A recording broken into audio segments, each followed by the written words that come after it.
Very good morning to all of you. Well, इससे पिछले video में हम लोगों ने प्रतिबिंब के बारे में जाना था। प्रतिबिंब कितने प्रकार के होते हैं, मैं उम्मीद करता हूं आप लोगों को क्लियर है। वैसे प्रतिबिंब कितने प्रकार के होते हैं, कौन कौन से? वास्तविक प्रतिबिंब और आभासी प्रतिबिंब। कौन सा प्रतिबिंब सदैव वस्तु के सापेक्ष उल्टा होता है, किसे पर्दे पर प्राप्त नहीं किया जा सकता? कौन सा प्रतिबिंब सदैव वस्तु के सापेक्ष सीधा होता है? ठीक है, अच्छी बात।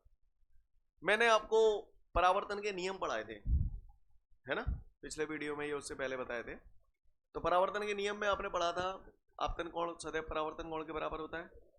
दूसरा, आपतित किरण, परावर्तित किरण तथा आपतन बिंदु पर अविलंब तीनों एक ही तल में होते हैं। क्लियर? अगर कोई आपसे ये पूछे गोलीय दर्पण में परावर्तन के नियम बताओ, तो नियम कोई बदल नहीं जाएंगे, वही रहेंगे। समझ गए मेरी बात को? यानी क्या बोलोगे? आपतन कोण परावर्तन कोण के बराबर होता है, आपतित किरण, परावर्तित किरण तथा आपतन बिंदु पर अविलंब एक ही तल में। क्लियर? तो गोलीय दर्पण में परावर्तन के नियम अगर देगा तो हमको कुछ अलग नहीं लिखना है, वही लिखना है। आगे बढ़ जाऊं। अब इसके बाद हमारे सामने अगला प्रश्न है, गोलीय दर्पणों द्वारा प्रतिबिंब बनाने के नियम बताइए। है ना, गोलीय दर्पणों द्वारा प्रतिबिंब बनाने के नियम बताइए। एक्चुअली क्या होता है, यहां पर हम क्या सीख रहे हैं उसको समझो। कोई खेल खेलना है, मेरे साथ खेलोगे आप लोग? गेम खेलने आता है आपको? आओ सुडोकू खिलाऊं तुम्हें, सुडोकू खेलोगे मेरे साथ? हैं, खेलोगे सुडोकू? हैं? तो कई लोग ये कहना चाह रहे पहले खेलवो सिखा दो तब खेलेंगे। यस और नो? क्योंकि सुडोकू हमें खेलवो वो बनाने आते। पर जो मैंने बोला आपको समझ में आया? किसी भी खेल को खेलने से पहले हमें उसके नियम, कायदे, कानून सीखने होते हैं। यस और नो?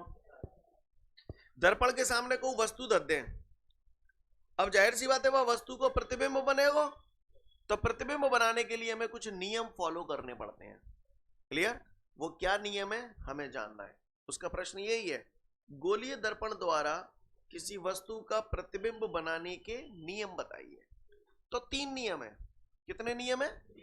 3 नियम है। एक एक करके हम सारे नियमों को जानते हैं। तो गौर से देखते हैं। नरेंद्र कहाँ? नींद आ रही है? हे भगवान, कितना सोएगा? ये कौन सा दर्पण है, चलो बताओ। अवतल दर्पण। अच्छा, जीवा कौन सा है? बना तो लेंदे भी करो। ये कौन सा है? उत्तल है। का जी का होते हैं? जे जे जे जे काय बोलो ना पड़ रहा ध्रुव जे करपटी ले रह जाएगी जहां में भोगा जालंग होगा, जालंग कचू ना होगा बकरा केंद्र। क्लियर है? सीन क्लियर है? चलो देखो कौन सा बताओ मुंह पे थे। जे किरण मुख्य के समांतर आई, दर्पण पे पड़ी, दर्पण क्या करेगा? परावर्तित करने के बाद ये किसको काटती है? हैं? मुख्य को काटती है। किस बिंदु पर काटती है? फोकस पर। पहला नियम, मुख्य के समांतर आने वाली किरण दर्पण से परावर्तन के बाद फोकस से होकर जाती है। बोले भैया का मुख्य के समांतर आने वाली किरण दर्पण से परावर्तन के बाद फोकस से होकर जाती है। सीन क्लियर है? समांतर आई, बताओ उत्तल दर्पण जाए कैसे उल्लाए देखो, न्यू उल्लाए देखो, तो इतने जो चचा देखेंगे उनको ये किरण कहीं ना कहीं। क्लियर? तो ऐसे बोल सकता हूं, पहला नियम, मुख्य अक्ष के समांतर आने वाली किरण दर्पण से परावर्तन के बाद फोकस से होकर जाती है या जाती हुई प्रतीत होती है। जाती है अवतल के लिए हो गया, जाती हुई प्रतीत होती है उत्तल के लिए हो गया। नहीं है मेरी बात समझ में? सीन क्लियर है? घर से यहाँ आते हो तो किसी न किसी रास्ते से आते हो कि उड़ के आते हो? किसी न किसी रास्ते से आते हो। जिस रास्ते से आए हो उसी रास्ते से जाओगे। समांतर आई है, फोकस से गई है, फोकस से जाएगी, समांतर हो जाएगी। ये दूसरा नियम है। क्या गलत करते हो? ऐसे आई न्यो चली गई, न्यो आई न्यो चली गई। बोलो भैया का फोकस से होकर जाने वाली किरण दर्पण से परावर्तन के बाद, बोलो ना भाई, फोकस से होकर जाने वाली किरण दर्पण से परावर्तन के बाद मुख्य अक्ष के समांतर हो जाती है। क्लियर है? तीसरा महीना बता रहा, तुम ही बताओ। ये वक्रता केंद्र है, वक्रता केंद्र से होकर जाने वाली किरण दर्पण से परावर्तन के पश्चात, बस है गए तीनों नियम। समझ गए? क्लियर है? मैं तीनों बोल रहा हूं, गौर से सुनिएगा।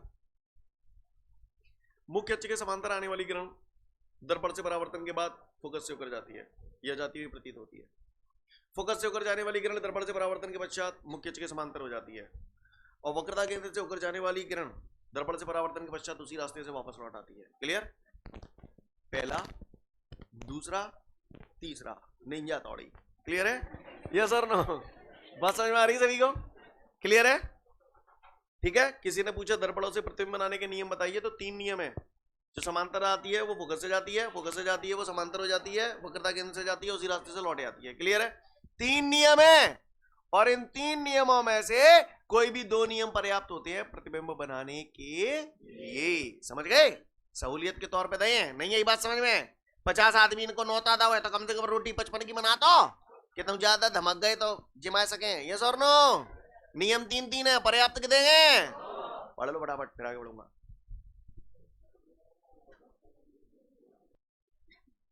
आगे बढ़ते हैं। इसके बाद हमारे को कुछ एक नोट दिए हैं। क्या दिए बच्चों? हाँ, नोट दिए। जैसे आप लोगों ने आज मुझे फीस जमा करी थी तो कुछ नोट दिए थे ना, वैसे मैंने आपको रिवर्स में कुछ नोट दिए हैं। क्लियर? तो एक नोट तो हमारा हो गया कि भैया नियम 3 है लेकिन पर्याप्त 2 ही होते हैं, 2 से खेल हो जाता है। यस और नो? और सुनो, काय एक बात पूछूं? है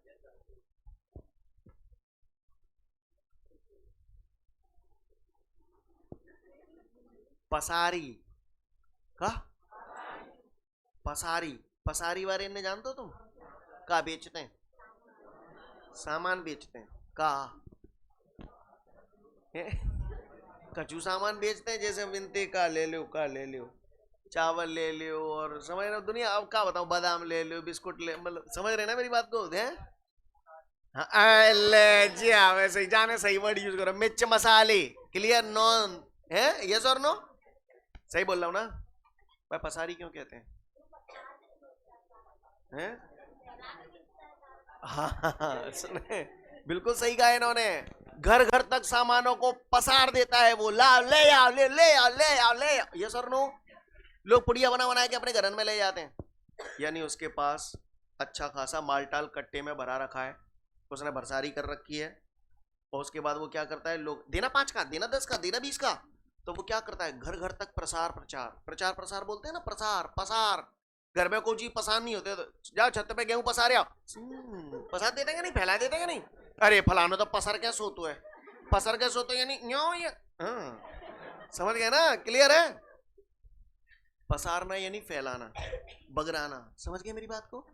अच्छा, अभिसारी, इस वर्ड का मतलब क्या है? जैसे अपसारी तो पसारी आ रहा है यानी पसारना, अभिसारी, बेकारी, भरसारी।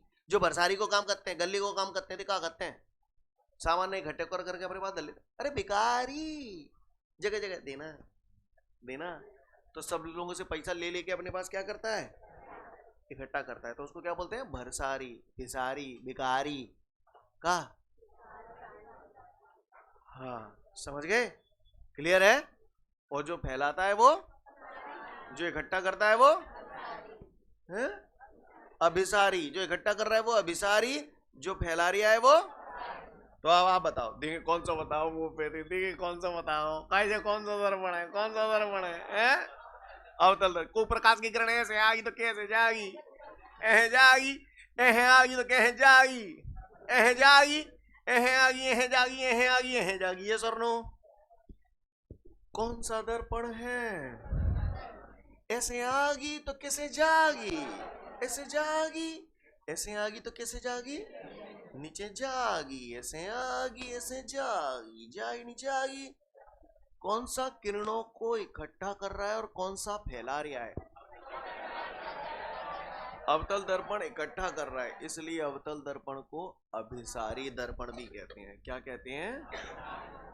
अभिसारी। सारी की सारी प्रकाश की किरणों को वो एक बिंदु पर अभिकेंद्रित कर देता है, इसलिए अभिसारी। नहीं आई बात समझ में? अपसारी, सारी की सारी किरणों को, अरे तुम समझ, इधर देखो, तो ये क्या कर रहा है, पूरी की पूरी किरणों को क्या कर रहा है? हाँ, समझ गए? तो कौन सा दर्पण अभिसारी दर्पण होता है? कौन सा दर्पण अपसारी दर्पण होता है? उत्तल दर्पण, ठीक है। इस ये नोट समझ गए आप। इसके बाद एक नोट और है, वो आपको अभी समझ में नहीं आएगा, वो समझ में आएगा आपको तकरीबन 15-20 दिन बाद। पूछो ऐसा क्या समझ में आएगा? सुनो, दर्पण है, दर्पण। दर्पण की जो, हर दर्पण की अपनी एक फोकस दूरी होती है, और दर्पण की जो फोकस दूरी होती है वो उसके चारों ओर के माध्यम पर निर्भर नहीं करती। दर्पण को चाहे हवा में धरो, चाहे पानी में धरो, चाहे लस्सी में धरो, चाहे शिकंजी में धरो, क्लियर? दर्पण की फोकस दूरी पर चारों ओर के माध्यम का कोई प्रभाव नहीं पड़ता, क्लियर है? लेकिन आज से कुछ दिनों बाद आपके सामने लेंस आएगा, वहां लेंस की फोकस दूरी भी आएगी। तो लेंस की फोकस दूरी उसके चारों ओर के माध्यम पर निर्भर करती है। क्यों करती है, जब समय आएगा तब आपको बताऊंगा। समझ पा रहे हैं? अभी आप याद रखें कि दर्पण की जो फोकस दूरी होती है वो उसके चारों ओर के माध्यम पर निर्भर नहीं करती। को उन्हें बाई चांस उल्टी पूछ लो कि भैया दर्पण मैंने पानी में डुबो, एक दर्पण है उसकी फोकस दूरी 50 सेंटीमीटर है, मैंने उसे पानी में डुबो दिया तो उसकी फोकस दूरी कितनी हो जाएगी, है ना? तो कितनी हो जाएगी? हाँ, जो है वही रहेगी, वो बदलेगी नहीं, क्योंकि दर्पण की फोकस दूरी उसके चारों ओर के माध्यम पर निर्भर नहीं करती है। क्लियर है? चलो अच्छी बात है। वैसे मैं अभी बोल देता हूँ, आप लोग सुन लो, रिकॉर्ड हो जाएगा। तो क्या है, जब आप भविष्य में वीडियो देखोगे तो आपको समझ में आ जाएगा। दर्पण की फोकस दूरी का सूत्र बेटा ये होता है 1/f बराबर 1/v प्लस 1/u, ठीक है? एक जमाना आएगा जब हम लेंस की फोकस दूरी पढ़ेंगे। लेंस की फोकस दूरी का सूत्र होता है 1/f बराबर mu minus 1 1/r1 minus 1/r2। इसमें क्या है, म्यू जो है ना, म्यू वो माध्यम का अपवर्तनांक होता है। अलग अलग माध्यमों का अपवर्तनांक अलग अलग होता है, तो अलग अलग माध्यमों में फोकस दूरी लेंस की अलग अलग हो जाएगी। इसमें म्यू जैसी कोई चीज आ नहीं रही है, इसलिए हम बोलते हैं कि दर्पणों की फोकस दूरी उसके चारों ओर के माध्यम पर निर्भर नहीं करती। बात समझ में आ रही है? इसमें क्यों करती है समझ में आ रहा है, क्योंकि इसमें म्यू आ रहा है। म्यू माध्यम का अपवर्तनांक होता है, और अलग अलग माध्यमों के अपवर्तनांक अलग अलग होते हैं। अगले चैप्टर में आएंगे हमारे सामने, समझ पा रहे हैं? अगले नहीं, मतलब इसी चैप्टर में आएंगे। समझ पा रहे हैं आप मेरी बात को? सीन क्लियर है सभी को? तो नोट पढ़ लो फटाफट, फिर आगे बढ़ूंगा। आगे बढ़ते हैं। इसके बाद हमारे सामने है अवतल दर्पण द्वारा निम्नलिखित स्थितियों में प्रतिबिंब की रचना कीजिए। इसमें टोटल 6 स्थितियां हैं। और उसके बाद अगला प्रश्न है उत्तल दर्पण द्वारा निम्नलिखित स्थितियों में प्रतिबिंब की रचना कीजिए। उसमें 2 स्थितियां दी गई हैं, राइट? ये दोनों स्थितियां एक ही शॉट में लूंगा कल, क्लियर? एक ही जैसा फ्लो है, अभी कराऊंगा तो वो खत्म भी नहीं हो पाएंगे सारी की सारी, ठीक है ना? तो वो कल एक ही शॉट में लूंगा, है ना? अब मैं आपके लिए जो क्वेश्चन ले रहा हूं, दूरियां नापने के लिए निर्देशांक ज्यामिति की चिन्ह परपाटी समझाइए। क्या समझाइए? चिन्ह परपाटी। इसको समझिए, और याद करने की ज्यादा जरूरत ना है, बस पैसे पढ़ेंगे समझेंगे अपने आप याद है जाओ। कैसे याद है जाओ, सुन ले पहले। इतने इतने देखो लला, देखो लला जी कहाँ है?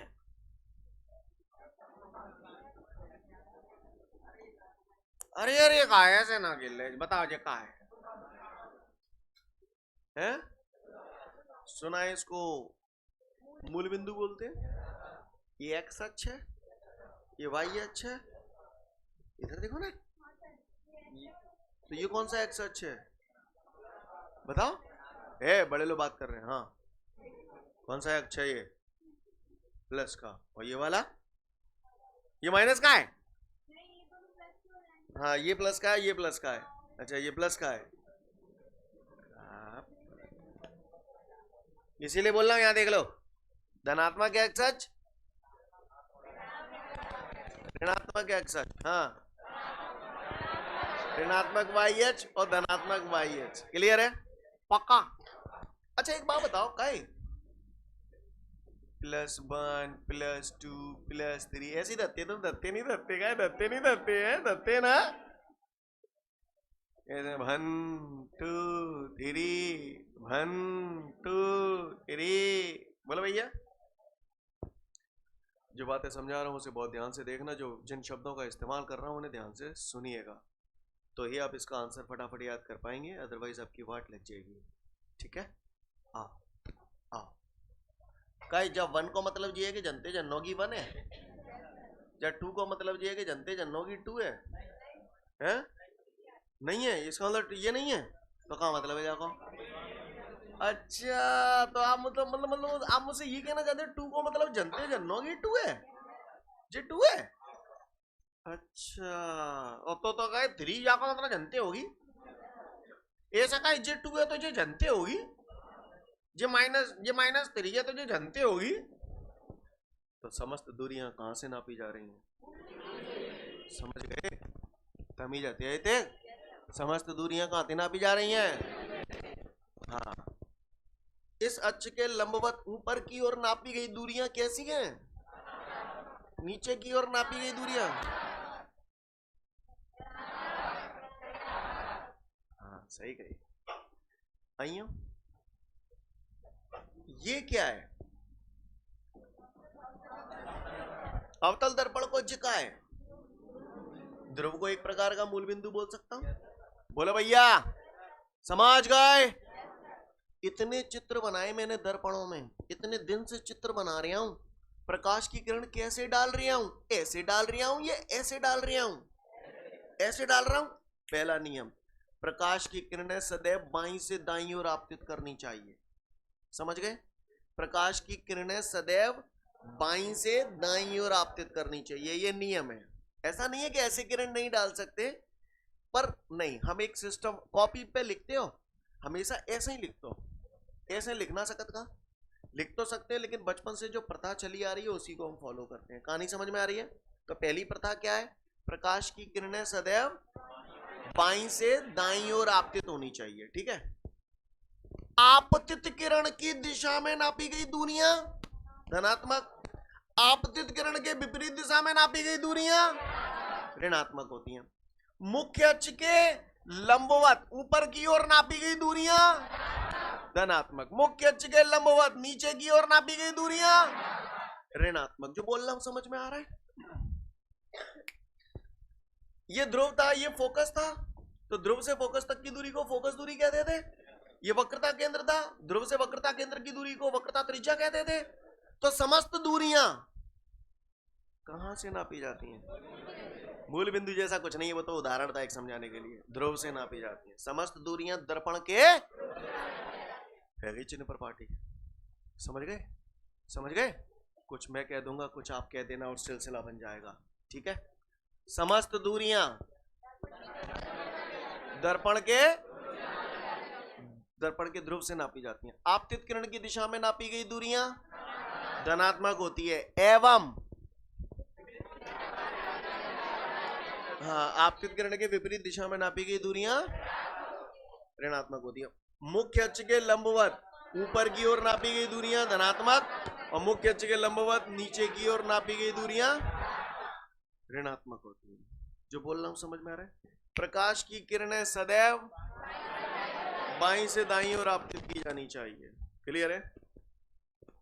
समस्त दूरियां दर्पण के ध्रुव से नापी जाती। पॉइंट समझ में आ रहे हैं? बोले भैया, किसी को कोई दिक्कत? पढ़ लो, समझ गए चिन्ह पर पाटी। क्या मैं उम्मीद करूं यहां तक बेटा हम लोग सारी बातें समझ गए? मैं कुछ आप बेसिक बातें कर रहा हूं 9th-10th की, क्योंकि बेटा अभी ये इस चैप्टर में बार बार लगेंगी और इतना ज्ञान आप लोगों को पहले से है ऐसी मैं उम्मीद कर रहा हूं। तो मैं उस ज्ञान को थोड़ा सा जांचना चाहता हूं, उसकी जांच कर लूं। ठीक है? मुझे उम्मीद है कि आप लोग उस पर खरे उतरेंगे कि धरे रहेंगे पता ना। ये कोण अगर 30 डिग्री है तो ये कितना होता है? ये भी 30 डिग्री होगा। क्या बोलते हैं इसे? सम्मुख कोण। केवल सम्मुख? क्या बोलते हैं? सम्मुख कोण या शीर्षाभिमुख कोण, ऐसे ही बोलते हैं, है ना? यही बोलते हैं ना, शीर्षाभिमुख है। बोलो भैया, पता है ना कि ना पता? ये तो को बता दे तो जा मैं अटकाओ, मुझे तो ये बताओ आप। ये कोण अगर 30 डिग्री है तो ये क्योंकि सही। इतने अच्छे बच्चे हैं, भगवान कसम, इतना ज्ञान कहां से लाए आप? एकांतर कोण, कौन सा कोण है? पका पका बताइए। ये कोण अगर 30 डिग्री है तो ये भी 30 होगा। जानते हो क्योंकि संगत कोण है। क्यों बोले ही बोल रहे हो, ये तुम्हें पता हुआ है। सबने इतने तो जानते हो, तेने पता है कि हाँ ऐसे सम्मुख होते हैं, ऐसे एकांतर होते हैं, तेने पता है। बहुत सुंदर बात है, तेने ना पता भैया लिखे ले। लिख ले वरना कुगा तेज आ गई, समझ गए? लिख ले, पता है वैसे से करने। अब सब यही सोच रहे बगल वालों लिखे तो मैं लिखूं, नहीं तो मैं कहाँ पे कम पच जाऊं बातें, है ना? क्लियर? जिन्हें पता है अच्छी बात है, जिन्हें नहीं पता तो लिख लेना। नेक्स्ट वीडियो में फिर मिलेंगे। जय हिंद।